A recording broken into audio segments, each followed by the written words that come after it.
Mick stared out at the scene in front of him, sheer horror ripping through him. He wasn't high anymore. The buzzing in his head had disappeared as he watched the scene in the clearing unfold. Crouched beside him, Nicholas had a hand clasped over his mouth, and he was edging away in a backwards crawl. "Hey!" Mick hissed. He reached around and tried to grab Nicholas. "Stay here!" Nicholas shook his head back and forth, terrified, but he kept moving backward into the shrubs. "Damn!" Mick whispered. What he had just witnessed was indescribable. He saw the black whirlwind as it came out of the sky and assaulted Samuel. He saw it, yet he didn't. How do you see evil? His mind frantically asked him. For that's what it was. But he hadn't seen it. He had sensed it like it had spoken evil to him. And now the old drunk fisherman was staring in their direction.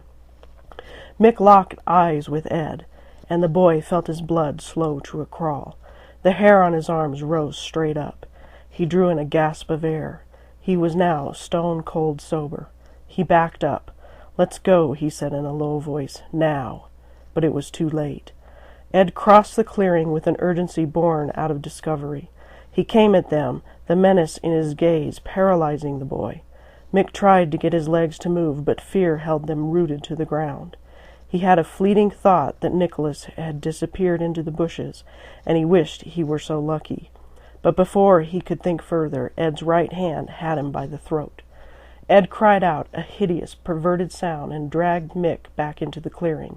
Mick struggled to breathe, trying to get away, his hands frantically tearing at Ed's wrist.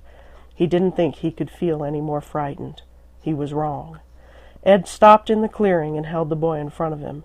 Mick stared into Ed's eyes, the white part bloody red, the pupils like a pinpoint that was endlessly hollow. They burned with pure evil. Mick's terror reached a new level. "Please," he whispered. He thought of Harvard, his parents, and his sister Ellie. He wanted to do more, see more. His eyes watered, and he felt a tear run down his cheek. "Please," he repeated. The cavernous eyes turned into slits. Mick felt his will capitulating under the evil stare. "Are you him?" Ed asked.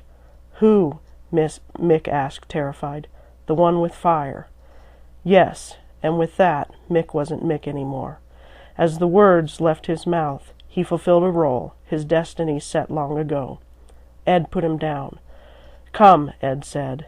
Mick followed, taking the spot that Samuel had occupied a few moments before. He knelt down unbidden. Ed performed the ceremony just as he had with Samuel.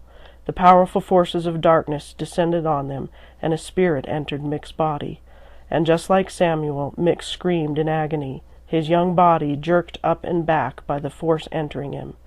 Then he stood, ready to do the bidding of his leader.